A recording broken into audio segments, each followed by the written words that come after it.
Hello. So I guess we're starting the next section, next chapter.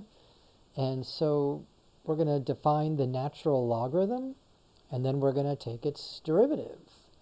So so this chapter is on exponentials and logarithms, and even though in pre-calc we started with the exponential function, and then we defined the natural logarithm in terms of its inverse.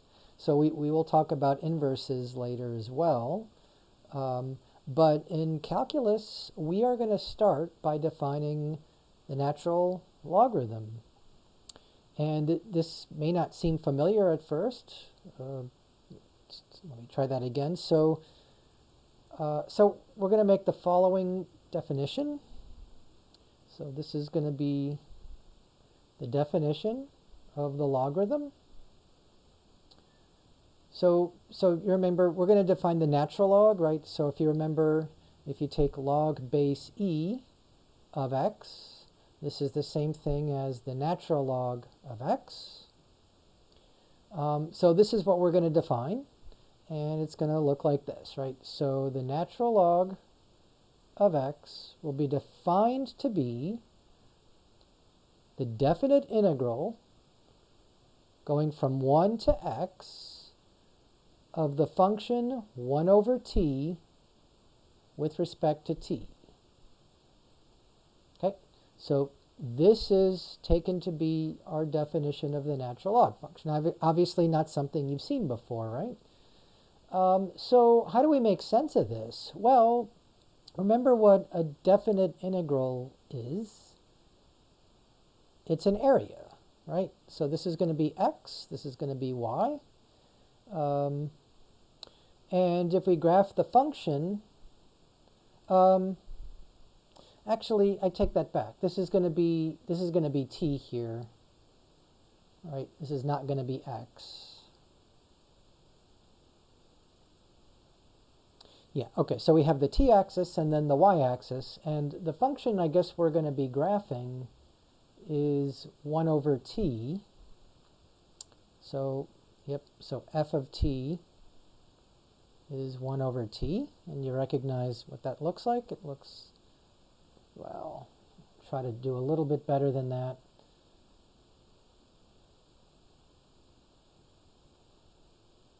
Okay, so something like this, right? So it has a vertical asymptote at x equals 0, has a horizontal asymptote of y equals 0. Sorry, then it should be t equals 0. Let's try that again. So t equals 0, and then this is y equals 0, right? And then 1 is right about here. So this is t equals 1. And so this is going to be the area between, right, t equals 1 and t equals x. So pretend that's vertical, right? So we're starting at 1, and we're going all the way to, let's say, x. Right here. And so this area in here, if I can fill that up. Yep, this green area in here will be the natural log of x, right? So that'll be represent the natural log of x. So yeah, an unusual way to make this definition, but this is how it's defined. So what do we know about the natural log function? Well, suppose we're just going from 1 to 1. We start at 1, we end at 1. And as long as this function is defined there, and it is, right, 1 over 1 is 1, then this has to be 0, right? Because there's no area going from 1 to 1. So this is the natural log of 1, which is 0. So you probably remember that, but that's a very important property here. Right? So the log with any base of 1 is going to be 0, right? What else do we know? Well, maybe not obvious from the graph, of course, but some of the other properties.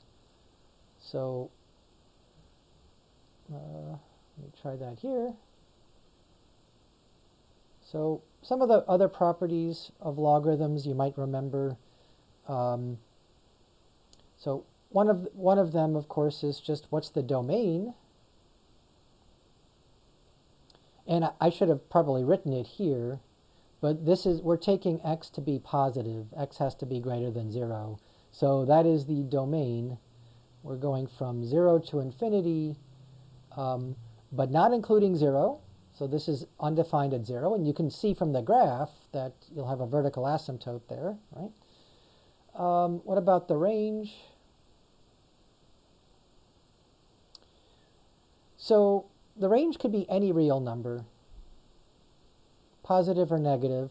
And you might say, well, wait a minute, isn't the area positive, right? As x gets bigger, doesn't the area here just get bigger and bigger? And that's true.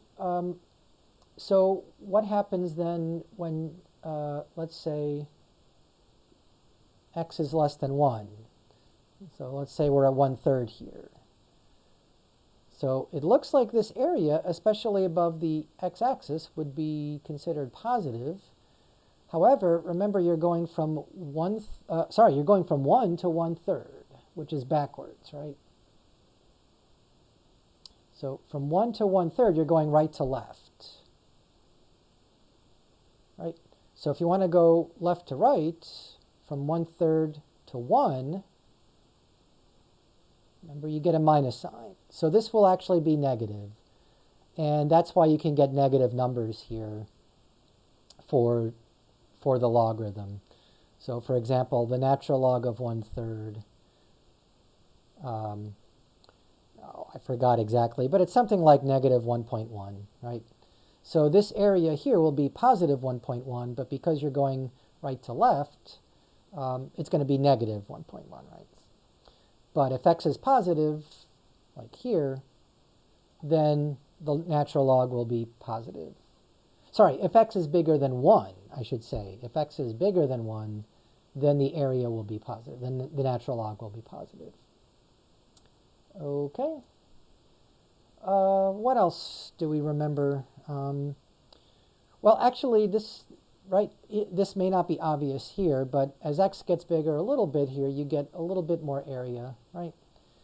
Which means, there's no jumps, right? So there's no gaps, there's no jumps. So the natural log function is continuous everywhere on its domain. So from 0 to infinity, it is continuous. It's also an increasing function.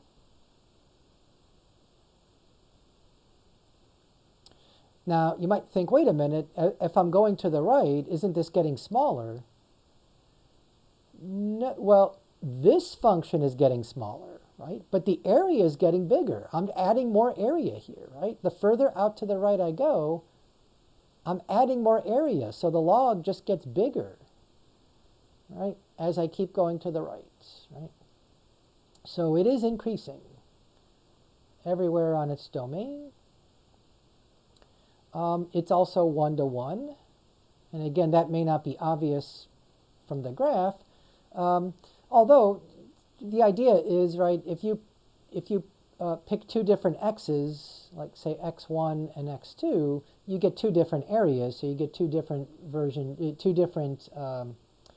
numbers for the log, right? So remember what 1 to 1 means, right? It means that if you take the log of x1, if that's the same as the log of x2, the only way that can happen is if the x's are equal. Okay, so that's sort of the definition of 1 to 1. Or you could go the other way. You can say if x1 is not the same as x2, then you know their logarithms cannot be equal. So that's what 1 to 1 means officially, right? The graph, of course, will satisfy the vertical line test, but we'll get to the graph later. This is not the graph of log. This is the graph of, right, this function here, 1 over x, or 1 over t in this case, right? Okay. What else happens? So even though the area gets bigger, it gets bigger in a smaller and smaller way, right? So in other words, even though it's increasing, right, it's going to be increasing at a slower and slower rate. So the natural log is concave down.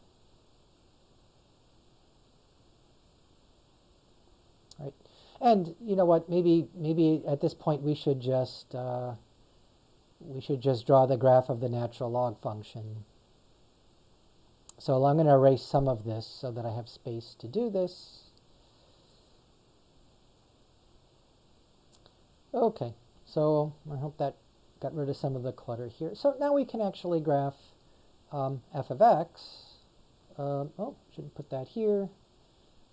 Right here maybe. F of x is going to be natural log of x. So here's my 1 again. So we can say this is 2, this is 3, and so on. Yeah, so the graph should look like this, if you remember.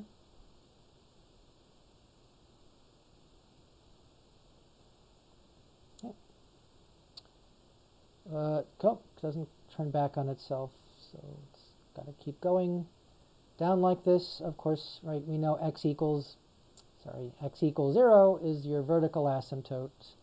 So that's another property. I guess I should write that down here.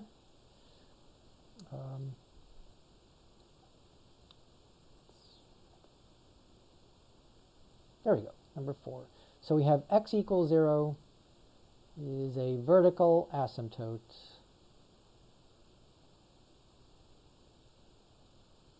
And in fact, we can take the limit as x approaches 0 from the right, only from the right, that this is going to be negative infinity, right? Because it's going down in the negative direction.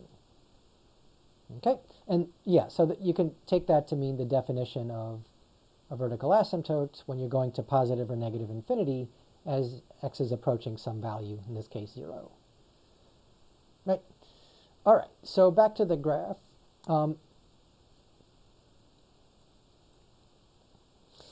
So you can see that the log of 1 is 0, right? And another particular value here, if, oh yeah, and if right, at negative 1/3, this is going to be, at positive 1/3, the logarithm will be negative. So when x is between 0 and 1, the logarithm is negative. If x is bigger than 1, the log is positive. We said that earlier. And then there's this, when y is 1, x is going to be somewhere around here, right? This is approximately 2.7, but this is also the number e, right? So the natural log of e is 1. And again, e is approximately 1828, and so on. You know, it's in your calculator, so you know where e is. It's nothing new. So that's the graph of the natural log function. You can see it is continuous on its domain. It is increasing, and it is concave down, right? So I hope that helps. Let's get on to some more properties. So we already mentioned that the log of 1 is 0. So that was, so I guess this is property 5. The log of 1 is 0. You can see that from the graph right there. That's the x-intercept. And then some algebraic properties. So if you take the log of the product, a times b, then that's the sum of the two logs, natural log of a plus the natural log of b. We're assuming that a and b, of course, are positive, right? This has to be in the domain way up here for this to work. Okay. You might remember the quotient property. If you take the natural log of a divided by b, then you subtract natural log of a minus the natural log of b. Okay. And there's also the power. Well, as long as you don't get confused with, derivatives or integrals, it's the power rule. So if you take the natural log of, let's say, a to the power b, this is just going to be b times the natural log of a. So in other words, that power can come in front of the log, like that. And this is, well, the book uses n, but this is true for any real number b here. Okay.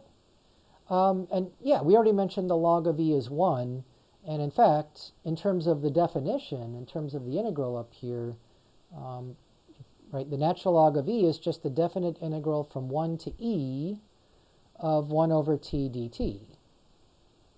Right? So in terms of this, and this is approximately correct here. So right around here is your e. And what that means is, so if this is t equals e, then the original area, I guess I should try to erase all this. Give me a second here. Okay, kind of a clumsy way to erase, but okay. So this green area in here then would be e, would be, you know, or would be 1 actually. I'm sorry. Yes, that's the area, right? That this is equal to 1, right? Yep, so this green area in here, let's try that again, right? That this green area in here is exactly 1 if you're going from 1 to e. So I hope that helps. Right. So what is e? Well, again, it's defined to be, this is the definition. It's the number whose natural log is equal to 1. So you can treat that as a definition. Another way of defining it is in terms of a limit. So e is also the following number. It's the limit as n goes to infinity of the expression 1 plus 1 over n to the power n. Right. So that's going to be e, which, remember, it's about 2.71828. Dot, dot, dot, right? It's an irrational number. In fact, it's called a transcendental number because it's not algebraic. So you can't represent it with things like square roots or cube roots. So that's another way to define e. And now I think we can just get to the derivative of the log function. So let's do that now.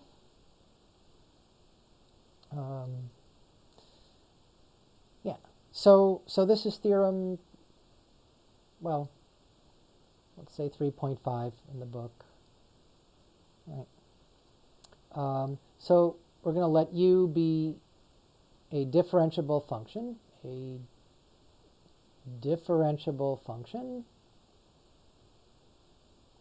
of x.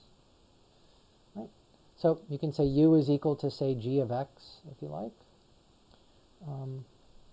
Although we're not going to need that just yet, because the first part just says, well, let's take the derivative of the natural log function.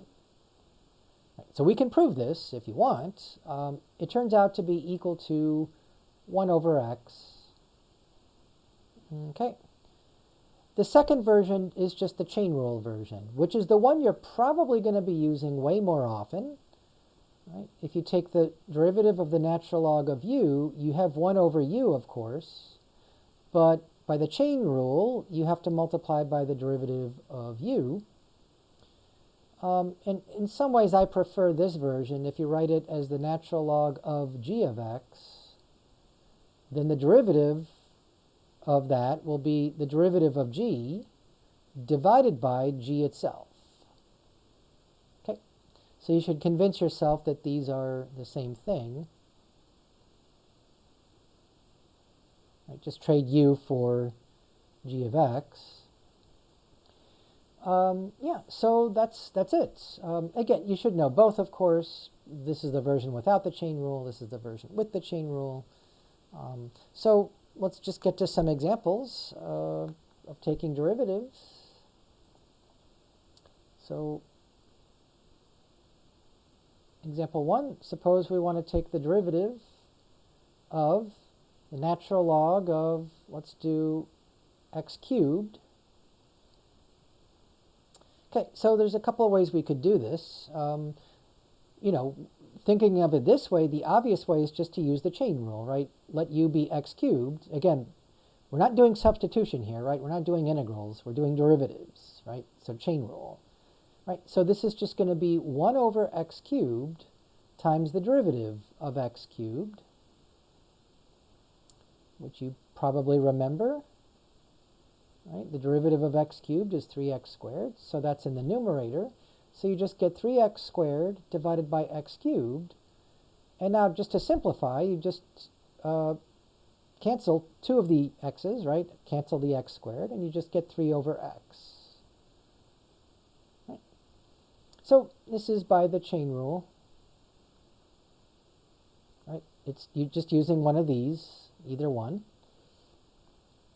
So I'll show you a different way to do it. Before you take the derivative here, you may want to use one of these properties. In fact, it's this rule here, the power rule. Remember, you can bring the power in front, right? So my a is x here, and my b is 3. So, yep. So before you take the derivative, we still have to take the derivative, but we can bring this 3 in front of the log, right? So this is going to be 3 times the natural log of x, right? And because the 3 is a constant, that can come outside the derivative. That's the constant times function rule, right? So this is just going to be 3 times the derivative of log x, but the derivative of log x up here is just 1 over x. So you're going to get 3 times 1 over x, or 3 over x. So yeah, I mean, I'm not saying it's any easier than the other way. Chain rule is probably just as good. But, you know, knowing these properties here, these 3 properties here, can help you take derivatives if you simplify first. Okay, and so, oops. So again, 2 ways of to do this, right? All right, so maybe one more. I'll make this a little more complicated.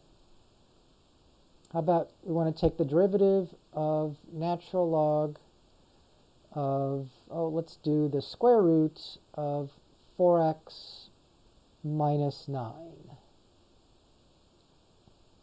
Okay, so this is what I'm taking the log of. That you can think of this as your g of x, right, or your u. So this would require the chain rule. But I'm not going to use the chain rule here, at least not yet, right? What I'm going to do before I take the derivative is to think of this as, right, natural log of 4x minus 9 to the power 1/2, right? And then bring the 1/2 in front, right? So this is the derivative of 1/2 times the natural log of 4x minus 9. Right. And then the 1/2 can come in front of the derivative because it's a constant. Right. 4x minus 9. Right. Okay. Now I don't have any choice, though. Now I simply have to use the chain rule here. So this is my g of x, right? And so now to take the derivative, I'm just going to use the chain rule. So the chain rule just says, well, it's way up here. The derivative of g divided by g. So the derivative of 4x minus 9 is 4, right? 4 times 1 minus 0. Divided by g itself, well, g itself is just 4x minus 9. And I only need parentheses because of the 2 here, but 4 divided by 2, right, is just 2. So those cancel. And your final answer should be 2 divided by 4x minus 9. Okay.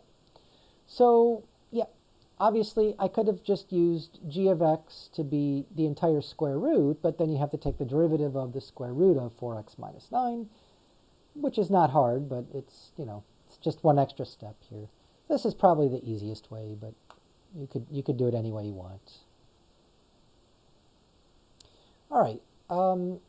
So we're gonna be taking derivatives of logarithms over and over. So make sure you get used to these rules up here, particularly the one with the chain rule, because that will come up quite a lot here.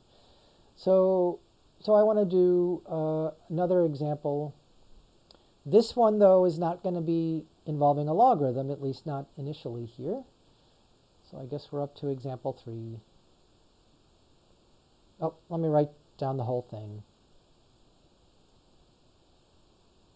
Okay, so just to save on time, here's the question, right? So y is equal to the square root of x cubed plus 1 all over x to the 5 times tangent squared of x. And we want to find the derivative of this. Okay. Now, you might think, well, what does this have to do with anything we're talking about? I could have done this way back in Chapter 2, where we learned about the quotient rule, right? And the product rule and the chain rule.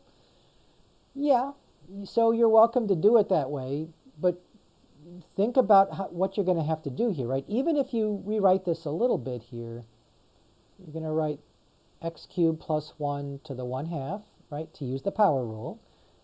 But before you even get there, you have to use the quotient rule, right? So low d high minus high d low. And when you take the derivative of the denominator, you're going to need the product rule. And for the numerator, you're going to need the chain rule. So this is a pretty challenging problem to do just using those rules, using the quotient rule, the chain rule, the product rule, the power rule.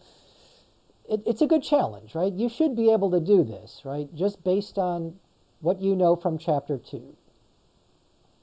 So if you want to do it that way, have at it, right? This might take you 5 or 10 minutes. I know just doing it for me, this would probably take me at least 3 or 4 minutes to work out that way. So obviously, I'm not going to do it that way. I'm going to show you a trick, right? The trick here is called logarithmic differentiation. So that's where the logarithm comes in. So logarithmic differentiation, right? So here's the idea, right? And it's exactly as it sounds. You take the log first, then you take the derivative, right?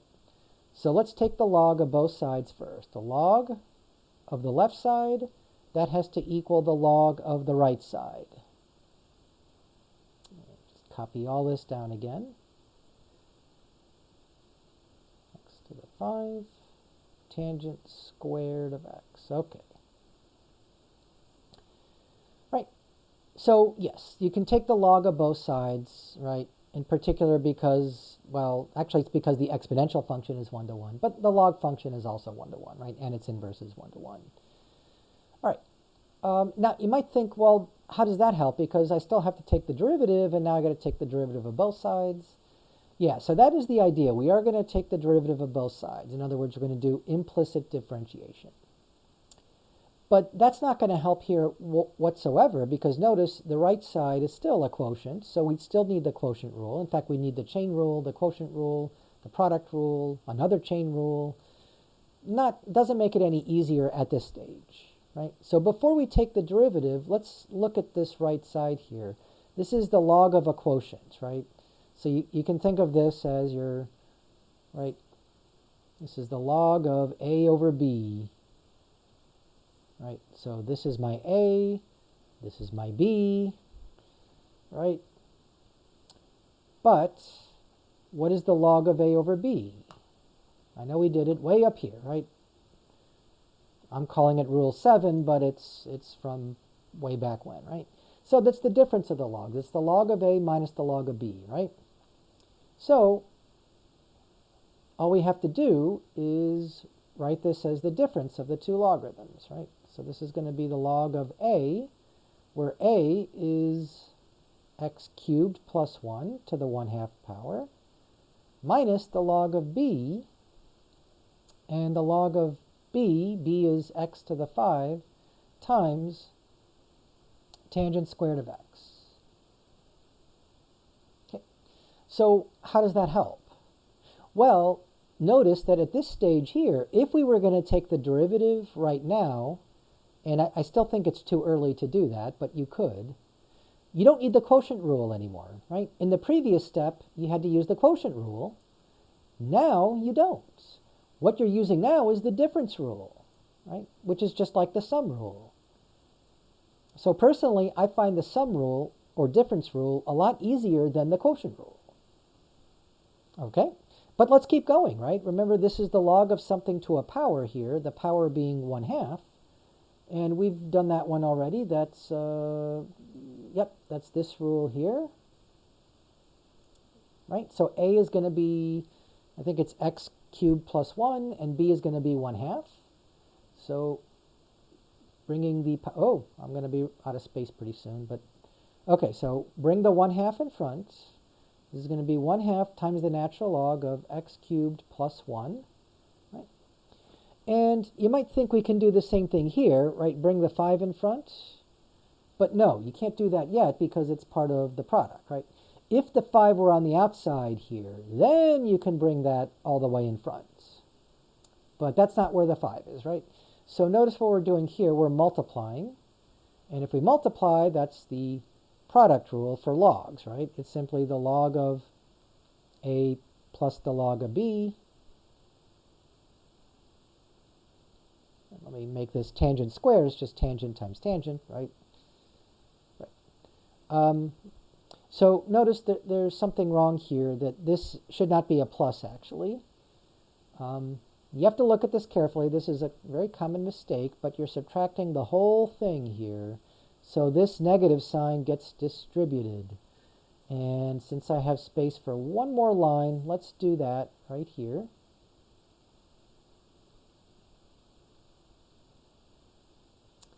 Minus natural log of x to the 5. Sorry, that's a 5. And then minus natural log of tangent of x squared. Okay. So since I'm out of space, give me a second and I will just start on a new page. Okay, so I think, oops, disappeared. Okay, so I think this is where we left off. So giving myself more space here. So this was the original question, and we're at this stage here. So at this point here, we're going to use the power rule, not for derivatives or integrals, but for logs, right? Remember, this power here can come in front of this log, and this power here can come in front of this log. So we'll just bring those in front, just like we did with the 1/2 here, right? Okay, so we still get 1/2 natural log of x cubed plus 1 minus 5 times the natural log of x minus 2 times the natural log of tangent x. And I think that's it. I don't think there's anything else we can do here.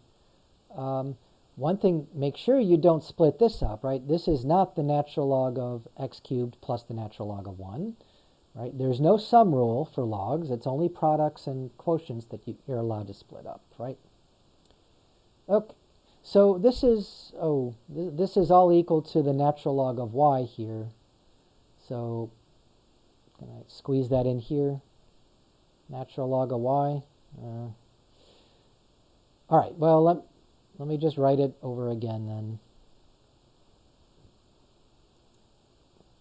And there we go. Okay, so this was all natural log of y, right? But the original question was to find the derivative of y. Okay, remember that was our goal, to find the derivative. And we were going to use the quotient rule, product rule, blah, blah, blah, but I think having done all this, and this is just algebra, it's just using the properties of logarithms, right? So it's something you should be used to. You got a lot of practice with this in pre-calculus, at least I hope you did, right? But now that we've done all the algebra, now we can do the calculus. We can take the derivative of both sides. Take the derivative of both sides. This is logarithmic differentiation. And I'm just going to copy all this down here. There we go. So I don't have to write it all over again. We're just going to take the derivative of all of this. Right. So first let's do the left side. The left side, the derivative of log y is 1 over y.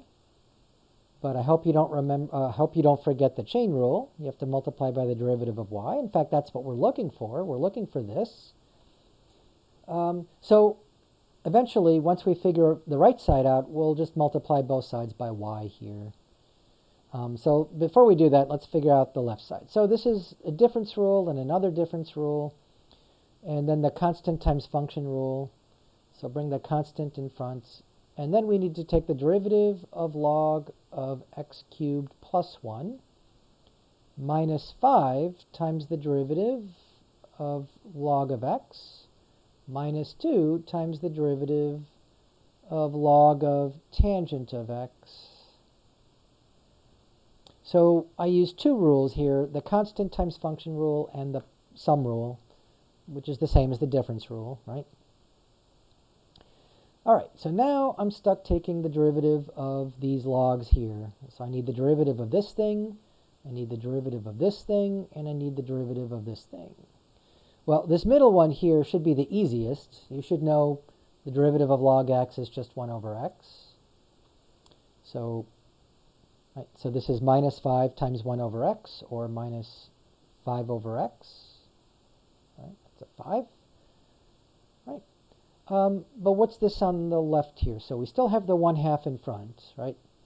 So this is my g of x. I need the chain rule. So it's 1 over g of x, which is x cubed plus 1, times the derivative of 3x, the derivative of x cubed plus 1, that's your 3x squared. Right? And do the same thing on the right here. This is minus 2 divided by, well, the tangent goes on the bottom, right? And then the derivative of tangent is secant squared. Okay. So that's what we get. It's kind of a mess, so let's clean it up a little bit here. This is going to be 3x squared over, can I distribute the 2? Not necessary, but oh, let's do it. Minus 5 over x, and then minus 2 times secant squared of x. Should be an x. I can't write x's for some reason. They look more like lambdas. There we go. Secant squared of x divided by tangent x. Actually, we could simplify this, right? This is 1 over cosine squared. Right? Well, 2 over cosine squared. And then tangent is sine over cosine. So we can cancel one of the cosines. So this is really 2 times secant times cosecant. Oops, not cosine, cosecant. So, right, so we can simplify that. I'm not sure that was necessary, but it might make sense to do that. 3x squared over, oh, I need a little more space here. Okay, so 3x squared all over 2x cubed plus 2 minus 5 over x minus, and then I guess I'll write it this way here. This is going to be 2 secant x cosecant x. Am I sure that's right? Let's see, cosine squared, sine over cosine. Yeah, I think that's it. All right. And remember what this equals. This is 1 over y times the derivative of y. And we're almost done. Right? Remember the original question was to find the derivative of y with respect to x. And we have that, except we don't want the 1 over y here. Right? So how do I get rid of this 1 over y? Oops. Well, the opposite of dividing by y is multiplying by y. So just multiply both sides by y. That cancels the y's. And now we have our derivative. But remember what y was. Y was this expression here. So let me just copy that down so we can write this strictly in terms of just x. This is the square root of x cubed plus 1 divided by x to the 5 times tangent squared of x times, and then everything in the parentheses here. So we get 3x squared over 2x cubed plus 2 minus 5 over x, and then minus 2 secant times cosecant. Okay. And there we go. There's the derivative. That's our final answer. So we took the derivative of all of this, right? And we got this. Now, obviously that seemed like a lot of work. This was going to be a lot of work no matter what we did here, right? And so, yeah, if you took the derivative just using the quotient rule, product rule, the chapter 2 rules, you would have got the same answer, although it might not look like this. Probably what would have happened is you would end up distributing this to each term here, and it would be getting a common denominator. You'd get one big fraction here. Oh, yeah, never mind. You don't need to distribute. What you're going to need to do is get a common denominator, right, and this is a 1 here, out of all these terms in the parentheses here. So get a common denominator there, and then multiply by all that. And then that's what you would have gotten had you not done the log first. So pick your poison, right? You're either doing a quotient rule, a product rule, a chain rule, another chain rule, and all that stuff. And that's a lot of work. And then you got to simplify it, right? So instead of doing that, we took the log first and just did a lot of algebra. And then notice at this stage here, when we took the derivative of this, at no time did we need the product rule or the quotient rule. We did need the chain rule twice, right? And, we needed just the chain rule, I think. Just the chain rule. And then we had to multiply both sides by y at the end, but at that point, that's not bad. So, yeah, long problem, but, regardless of how you do it, it's a lot of work. So this trick of taking the logarithm first, I think tends to make life a little bit easier, because you're doing you're using the sum rule and difference rule rather than the product rule and quotient rule. So that should make things easier. Okay, one more property I think we need for this section before we go on to the next section. And this just tells you what happens when you have absolute values. So suppose you're taking the derivative of the natural log, not of x, but of the absolute value of x. Well, it turns out you still get the same answer. You still get 1 over x. So this absolute value didn't seem to make a difference here.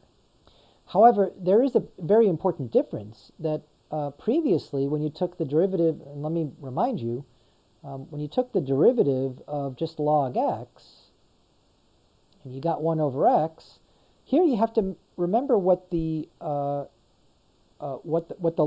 domain was. Here you're only allowed values of x that are positive, that are greater than 0, right?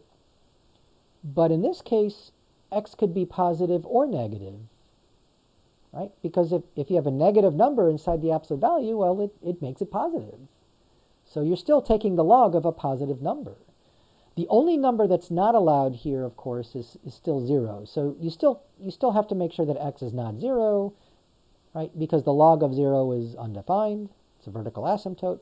And of course, 1 over 0 doesn't make sense either. Okay? But so this just expands the domain. Now x could be positive or negative, right? So that's the idea here. And this thing on the right here, of course, is just the chain rule version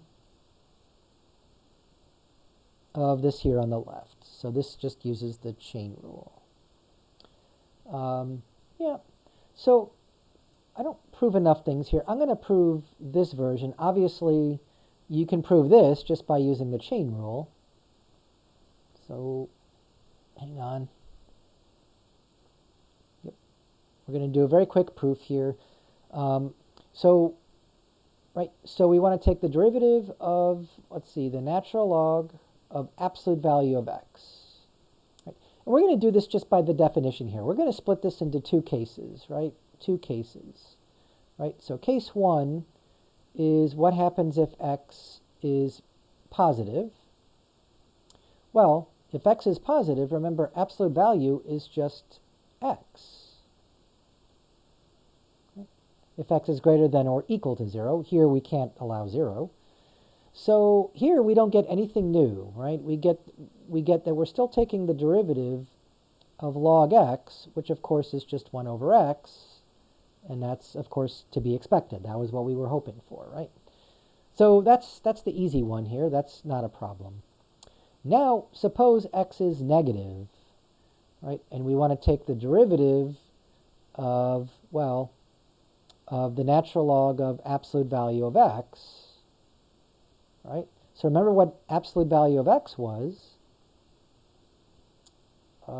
If x is negative, it's just negative x. Right?